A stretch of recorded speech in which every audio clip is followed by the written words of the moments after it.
Sa sinasabi po ng mga economic managers, lowest ito. Oo, in 9 years. Yan po sinasabi nila. Magpasalamat tayo kasi ang inflation. Pero ang tanong ho namin sa inyo, Mr. Mr. Def, parang bingi, ano? Dev Arsenio Balisacan. Sorry. Oo, Sorry. Dev. Pinalitan kasi yan, di ba? Oo, Neda. Neda, naging Dev. Opo. Oo. Dito ho sa Finance Secretary po natin sa inyo. Si Finance Sec Ralph, Oo. si Finance Secretary. Oo. Ano sinasabi nila?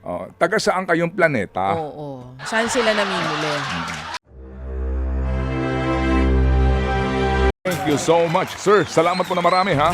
Sa ating pong Mr. Happy Anonymous dahil today, let me see, ha? Sandali lang po.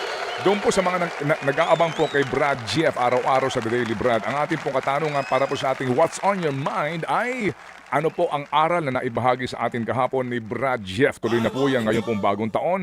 Chance to win 2,000 pesos and hindi ho natin alam, baka po ito'y humikit pa doon. And also, mamaya din po, tuloy po ang ating pabida sa True FM bilang pagbibigay po naman ng tulong sa mga pamilya na nangangailangan. Especially po, yung talaga po namang nahihirapan sa dami po ng kanilang gastusin. Hindi ho may tatanggi mga kapatid. Ngayon po, napakarami po ang naghihirap sa ating pong bayan. Huwag na ho nating itakwil pa yan sa ating pong kaisipan. Nakikikwento ko nga kanina, girl, dito kay Aaron, kay Direk Joey, at maging sa iyo kaninang umaga. Meron akong, habang antabay tayo sa traffic, dito ho sa kahabaan ng Quezon Avenue, patawid ka ng EDSA. Malayo-layo lang po sa amin pong kinilalagyan, sa aking kinilalagyan. Nakita ko isang matandang lalaki, nagbubuhat nung dalawa pong lalagyan ng taho. Alam niyo yung sinauna pang paraan ng paglalako po, nag-aagwador ba? Madaling araw, alas 3. Di punong-puno pa yun kasi kakahahango lang niya. Binubuhat niya, girl, sa kanyang balikat. Baksak na nga yung balikat ng matandang lalaki, pero dahan-dahan niyang binubuhat ito. Naiisip ko lang, gaano kaya kabigat ito? At itong matandang ito, taga saan kaya ito? Saan kaya galing ito? Gaano kalayo ang kanyang babiyahiin o lalakarin para po pumuesto at magbenta ng kanyang taho? At iniisip ko rin, gaano kaya lang kaliit ang kikitain nito sa ganong kabigat na sakripisyo trabaho para lang kumita ng patas. Sa totoo lang po, no? Kumbaga para maitawid ang pang-araw-araw. Usually, ganun lang naman yun. Yung kanila pong kikitain, yung gagamitin nila, pang isang buong araw nila. Kaya kailangan maghanap buhay dahil isang araw ka lang na hindi maghanap buhay, mamomroblema ka na kung saan ka kukuha ng isipin mo din, kakainin. di ba, maglalaro ang imahinasyon mo, ilang kayang anak ang umaasa doon sa tatay na iyon? Tama. Opo, si Mrs. Su kaya, ano kayang trabaho?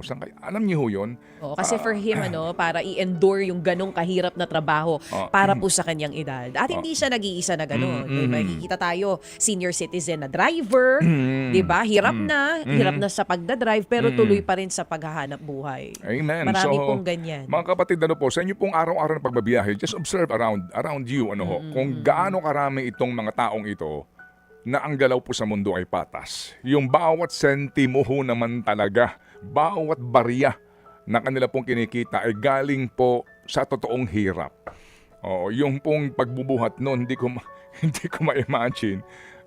Iingka-ingka dahil nga sa bigat, no, nung kanyang binubuhat na puno ng 2 container, yung pangkaraniwan, yung ordinaryo na atin nakikita. Matandang lalaki na po ito na nagbubuhat noon. Iniisip ko nga lang, dito ho sa ating mga naobserbahang ito, sa gitna ng napakaraming mahihirap sa ating pong bayan, bakit nga po nangyayari itong usapin po ng korupsyon na numero 1 po talagang problema ng bayan na ito. Kahapon din, meron akong nakausap din ng mga ilang negosyante. Yung pa rin at yun ang kanila pong reklamo, no? Usapin po ng korupsyon. Yung BIR na yan, yung customs na yan, yun pa rin po at yun ang kanilang binabanggit. Yung pahirap na ibinibigay sa kanila. Oo. Kahit na daw po ngayon may mga ganyang order na, tuloy pa rin daw ho pa. Sa panggigipit. Hindi pa rin po daw natitigil ito. Kaya ho, anyway, sige, so ayoko na pong lumayo pa, pero kaya ko lang ho ito nabanggit nga, mga kapatid, itong mga nagpapagal po ng lubos, at kitang-kita po naman po ang kanila pong paghihirap sa bawat sentimo, kasi nga po, pinirmahan na yung budget ni Pangulong Junior. At dito mga kapatid, ang binabanggit nga po ng mga tumututol dito ay ito pong soft pork na kapag kinuwenta mo ay halos mahigit na po ng 160 billion ito.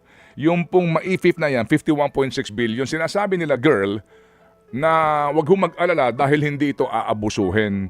Ang tanong lang namin, paano nyo ito gagastahin? Kasi hindi po malinaw.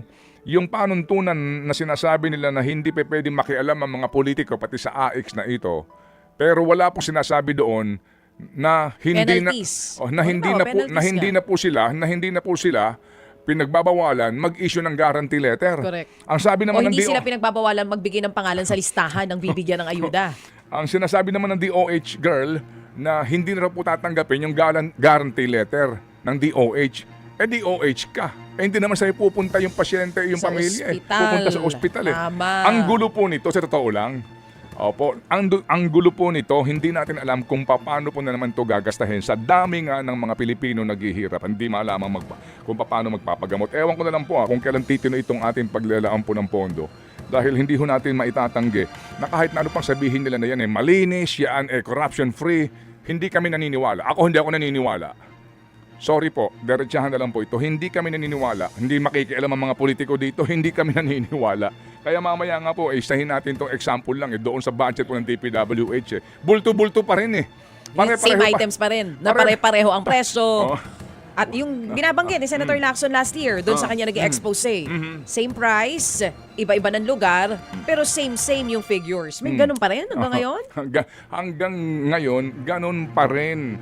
Hindi ba kayo magtataka kung paano nila na-compute yung halagang 50 million sa isang proyekto, pare-pareho po ang halaga, iba't ibang mga lugar. Mga kapatid. Anyway, sige po. So, ngayong araw na ito, ang daming pag-uusapan. Kasama na po dito itong usapin po ng presyuhan nga ng gulay natin. Uy, dami nagre-reklamo. At yung presyo ng pagkain ng dahilan kung bakit po bumilis yung pagtaas ng inflation noong December. So ngayon, ito naman presyo ng gulay, inirereklamo na rin ng ilan. Yung presyo ng kamatis, ang taas-taas daw mga kapatid ngayon. Ang isang piraso, tama ba, 15 pesos na daw sa ilan pong mga palengke?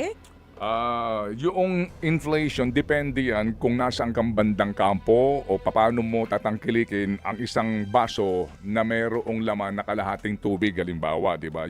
Do you take it as a, di ba, half full? Oo. O ito ba itatangkilikin mo na, ang laman ng baso ay may laman pa rin. Parang ganun po ang datingan, hindi po ba? Kasi sinasabi po ng mga economic managers, lowest ito. In 9 years. Yan po sinasabi nila. Magpasalamat tayo kasi ang inflation. Pero ang tanong ho namin sa inyo, Mr. Mr. Def, parang bingi, ano? Dev Arsenio Balisacan. Sorry. Oo, Ay, sorry. Dev. Binalitan kasi yan, di ba? Oo, Neda. Naging Dev. Opo. Oo. Dito ho sa Finance Secretary po natin sa inyo. Si Finance Sec Ralph. Finance Secretary. Ano sinasabi nila? Taga saan kayong planeta? Oo. Saan sila namimili? Wag na nila kasi sabihin yung mga lowest na yan. Nakakapang-init ng ulo, lalo pag tinignan mo yung presyohan ngayon, bantay presyo. Tapos makikita mo dito na ang galunggong, ang prevailing price po ay 400 pesos per kilo. Saan ka naman nakakita ng ganun? Bakit ang mahal? Mas mahal pa yung galunggong kaysa sa manok? Hindi. Mas mahal pa ang kamatis sa manok. Naku po. Magkano ang kamatis? Hanapin natin ang kamatis. Nasaan na ba ang kamatis dito? Ayan, ang kamatis po ngayon, mga kapatid, ay naglalaro siya. Nasaan ang kamatis? Ba't pulang sibuyas ang nandito? Ayan, hindi ko mahanap ang kamatis. Ako ang maghahanap ng Hanapin kamatis. mo ang kamatis. Okay. Sibuyas lang ang nakita ko. Opo. Pakihanap ang kamatis dyan. Mas malinaw ang mata mo sa akin. Hindi mo mahahanap Hindi ang ko kamatis mahahanap. Sa watermelon. Yun ang Okay. sa prutas ko hinanap. Magkano ang kamatis? Ang kamatis, mga kapatid, ang pinakamataas na presyo na itala sa Metro Manila ay 230 pesos per kilo. Ha? Ito yan mismo, kamatis. Ang sibuyas, magkano na ngayon? Hindi, puntahan mo muna kung magkano yung manok.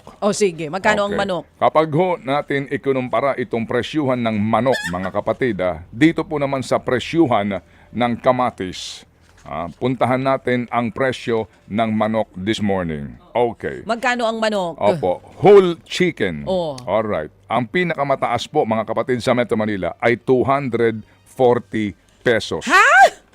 Halos magkapresyo sila ng kamatis. So, Aaron, ang isang kilo ng kamatis, at ang isang kilo, mga kapatid, ng manok. ng manok Whole chicken. ay pareho na ang presyo. Naku po. Pero wag kayong magreklamo. Pinakamababa nga daw po na antas ng inflation sa loob ng 9 years. Ang sibuyas. Oh yes, sibuyas. Gusto ko malaman. Dati umabot niya ng 500 pesos eh. Umabot pa ito ng 800 pesos per kilo. Dati nagkaroon ng ganung, di ba, mga 2 years ago. Magkano ngayon? Opo, mga kapatid, ang presyo po ng sibuyas, Oh.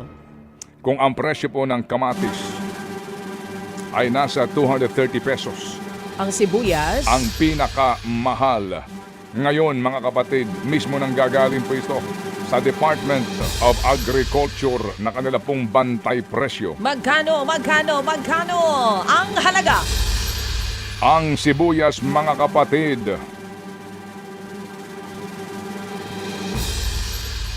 hawak po sa ating mga minamanehong manibela. Ang tagal eh.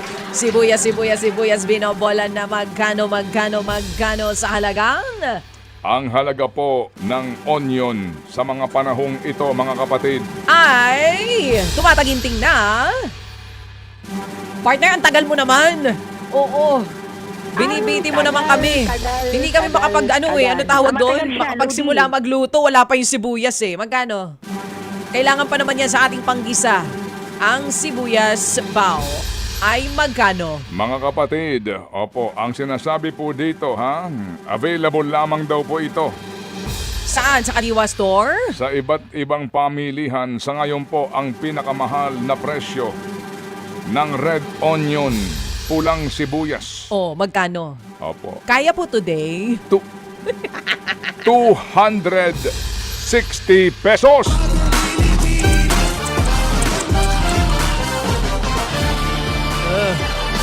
Tsaka, hello, ang siling labuyo.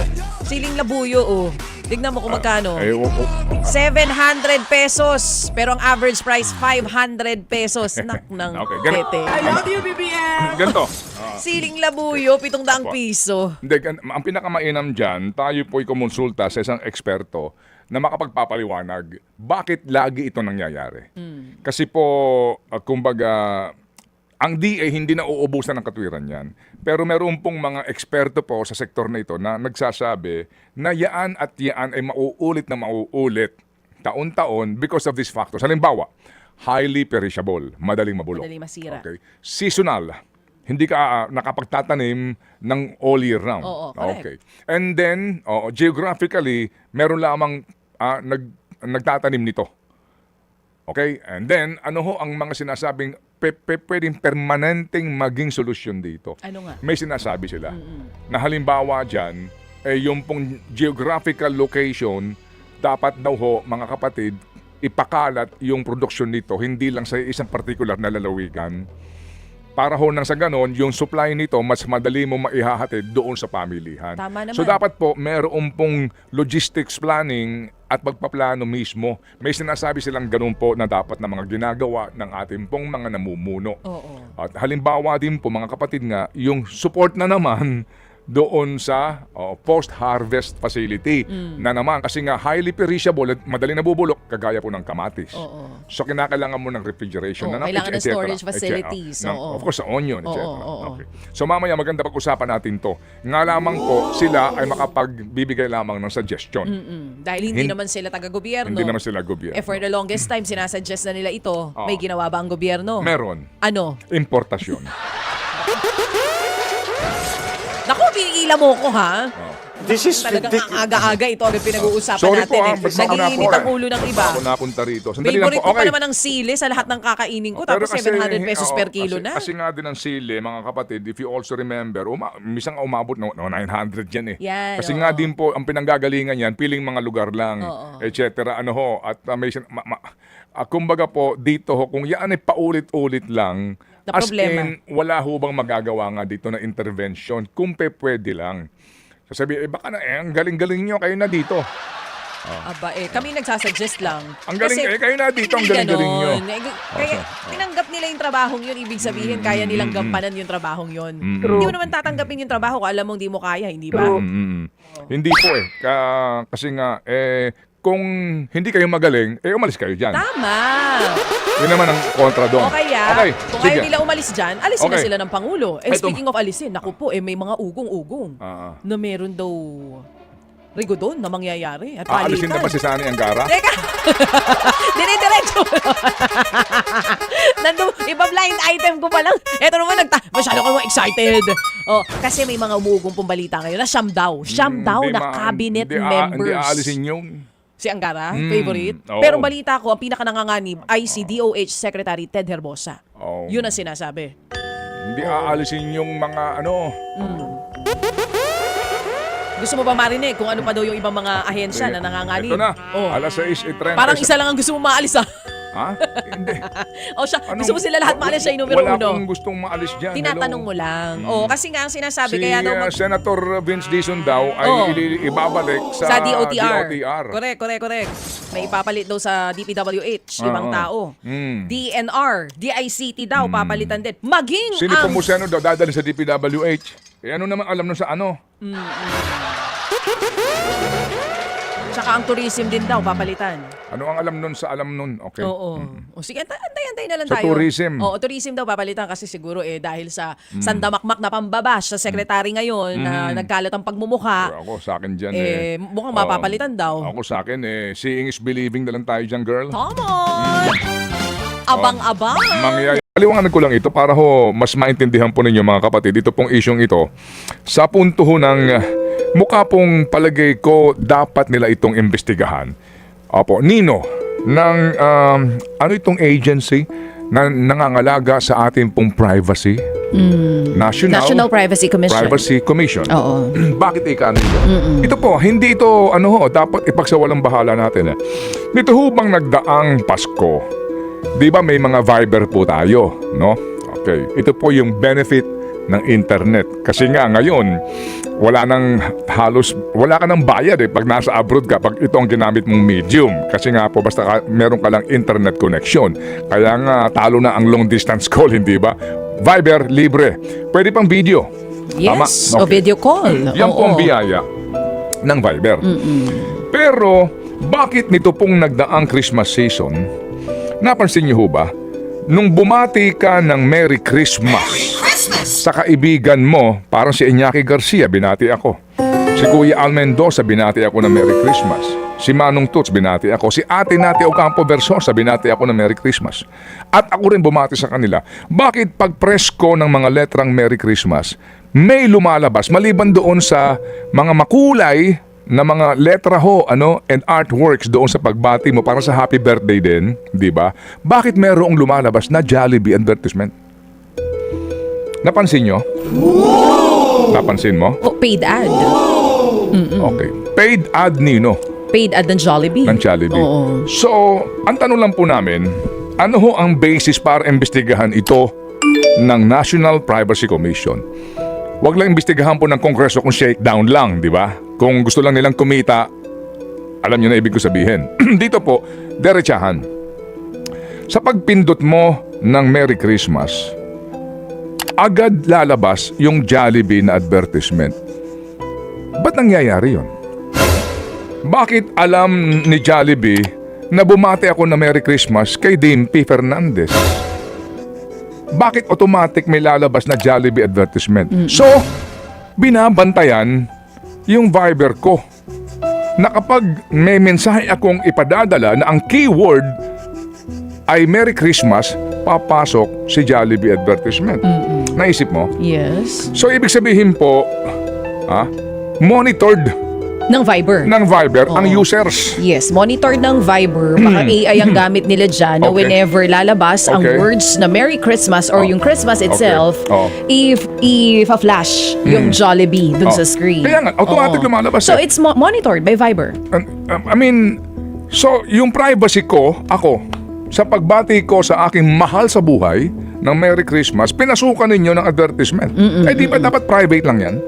Yung mga mensahe natin. Oo, of course. In the same manner as, ito po ang magpapatunay dito po sa mga teorya na talagang pwede kang i-monitor ang mga mensahe mo. Yung mga keywords na maaari mong i-press dyan, magti-trigger ng reaksyon doon sa kanilang anuman po ang tawag doon para sabihin na, uy, itong taong ito ay nag-type ng letrang ito. Oo, kaya nga pumasok si Jollibee na advertisement. Oo, pwede silang pasukan ng gobyerno or ng any politician per sige. se. So, Napakimonitor nga kung Bigyan kita ng halimbawa, girl. Oo. Okay. Siguro ho, baka sabihin nyo, masyado kasi nanonood ng Netflix eh. Masyado ka nanonood ng Prime Video o HBO o ng pelikula, ng mga spy movies. Halimbawa, pelikulang Bourne. Jason Bourne. Oo. Halimbawa yan, Jason Bourne. Ano yun? Paano na-track ng CIA ang hinahanap dati nilang CIA operative na si Jason Bourne nang ito po'y nagkusang mawala? Kasi doon sa mga nagmamakinilya sa kanilang mga email o text ng salitang halimbawa, Treadstone. Paglabas noong salitang yon ng Treadstone sa kanilang central, may rehistro. Uy, may nag-type ng Treadstone. Hanapin natin kung sino. Natitrace. Kasi yung Treadstone na yon ay isa sa kanilang mga offline kung tawagin. So, bibihira lang ang taong may alam nun. Alam niyo, yun ang saying. Ito ho, teorya ito. Sasabihin mo na, hindi sa pelikula lang yan. Sa Snowden na pelikula. Kilala niyo si Snowden. Panoorin po ninyo yung kanya. Ito ho yung whistleblower. Siya po ay empleyado ng National Security Agency sa Amerika na nag-leak na binabantayan ng NSA ang mga laptop at emails ninyo. Siya po yun. Totoong buhay po ito. Ano po anong basihan?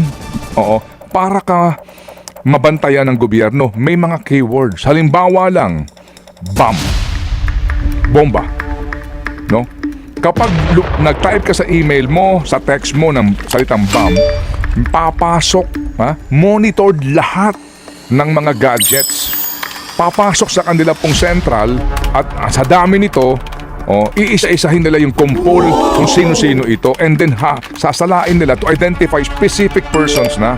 Pag pinanood mo yung Snowden na yan, Sige, panonoorin ko mamaya. ulit, panoorin mo, Oo, hindi oo. pa napanood? Hindi pa eh. Okay. Oo. So anyway, si Edward Snowden, Oo. opo, na nagpunta ng Hong Kong. Nakita nga kami doon. Ay, maganda. Close pala kayo. Oo. Pero, Anyway. may point yung sinasabi mo. Because like anyone can do this kung papayag ang Viber. Pero, let's not forget na sa bawat app that we install in our Automatic phones, na yan. automatic Pwede eh. ka nang pasukin. Pwede Okay. talagang mag-retrieve ng messages. Oo. Oo, So- pwede kang mag-retrieve ng messages. Sorry po, no, medyo baka sabihin nga natin masyado ka nagpapapaniwa. Hindi po eh. Oo. May katotohanan talaga. Kasi nga ngayon, sa pangyayaring ito, dapat imbestigahan ito ng National Privacy Commission. Bakit? Ba't ka naman panghihimasukan ng isang produkto sa iyong private message sa iyo pong kausap? Hindi po ba yan ay private space nyo na? Supposed to be? You are violating, our privacy. Binabati ko lang si Chacha na, hello dear. Merry Hello mahal, Merry Christmas. Christmas. Magsa-stop yun kasi lalabas muna yung mukha Lalabas ni Jollibee. lalabas yung mukha ni Jollibee at nagpo-promote siya ng kanyang produkto. Hindi ako nabibiro. Medyo. Pero, magbibigay ng katwiran ng Viber. Well, this is our app. Protected ito. Sa amin lang ang database. Kami lang ang nakakakita ng mga private conversations. At pwede Hindi kami magpasok ng advertisement. Pwede kami magpasok ng advertisement because this is our application. Pwede nilang gamitin yun eh. Totoo.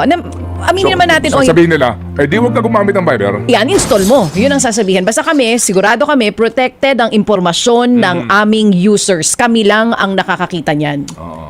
Parang sa YouTube nga ngayon, sinasabi nila. Yung kada labas ng ads, kung ayaw mo may advertisement, pwede ka magbayad ng premium. May mga ganun eh. Sa Viber, mukhang meron na rin yatang ganun sa lahat ng apps na pwedeng pagkakitaan. Yun Kasi yung yun ang katwiran maaaring nila eh. depensa. Oo, pwede nilang gawing depensa yun eh. Libre kang gumagamit yan, so anumang patalastas ang pwede namin isaksak dyan, pwede. Oo. So, pwede po naman yun na depensa. Pero ito ang magpapatunay na hindi safe itong It's application. it's really not safe. Right? Okay. Lahat naman ng ginagamit natin. That is my main point. Totoo yun. I have to agree with you. Anything that we put online or on our phone, Basta gumagamit ng internet. lahat ng klase ng applications na nasa telepono natin at kapag yan po yung online, gagamit ng internet, hindi matatawag na 100% safe. 'Di ba? Hindi kaya nga nila din tayo pinag-iingat pero tayo ay kumbaga umaasa na bawat app na ito, pag sinabi nila na nagbigay tayo ng information, dapat sa database lang nila yon at Okay. hindi lumalabas yon. At tayo ay umaasa Sige. na ang mga private conversations ay mananatiling pribado sana. But I don't think it's happening. Totoo naman. So bukas po ang Walang aming, private pag sa social media. bukas po ang aming panig sa panig po ng Jollibee Food Corporation. Well, actually, feeling ko that magpaliwanag dito, Viber. Opo. Hindi, pati rin Jollibee. Opo. Kasi Dito- si Jollibee nag-place lang ng ads kay Viber. Oo. Si Viber mismo ang magdedesisyon kung paano mangyayari. Pero hindi ba naisip ni Jollibee naman na hello naman? Oo. Diba? Bumabati na lang ng Merry Christmas eh. Papasukan yung pa ng Jollibee. Pero wag natin- McDonald's ang gusto kong kainin. May so, imbis na McDonald's ang orderin mo, mapapa-order ka Ay, ng Jollibee. hindi Ako sa akin, biro, sa tingin ko, ang dapat magpaliwanag is Viber because they're the app. Okay. Ito'y binenta lamang, di ba? May mga middle din yan. May mga advertising agencies din sa pagitan nito eh.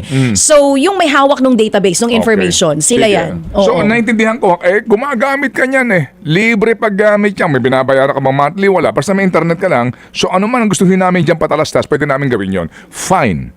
Okay? Pero again, mga kapatid, siguro po dapat magkaalaman tayo dito. Tama. Yung pong, yung katotohanan, na hanggang saan lang sila pwedeng kumalikot sa ating mga informasyon. Baka ang mga minimensahe sa akin ni Kuya Al Mendoza sa Viber. Hindi lang yun. Namomonitor na. Kaya alam mo mga mensahe niya sa akin. Yun na nga. Oo. Saka Oo, mensahe yung natin sa may isa't mga- isa. Meron siyang mga mensaheng pabaksakin na. Uy, naku po! Ang alin! Paano yun? Oo. Ang alin, Kuya Al? Oo. Ang kalaban na pinanunod sa boxing pala. Yes. Yung pala yun. Papabagsakin na ni Manny yung kalaban. Minsan, tinatamad ka mag-type. Yun lang. So Tama. ngayon kami nagkakaisa naman dito ng aking ate. Ano sabi ni ate? Ate Dina, Tess? Ate Dina Aquino. ano sabi ni Tita Dina? Kaya magmula ngayon. Ano po, mga at Tita kapatid, Dina? Magmula ngayon, Direct Grace. Yan, dito kay Rome sa lahat sa atin. Magmula ngayon, kapag tayo po ibabati ng Merry Christmas, magpadala na lang po tayo ng Christmas card.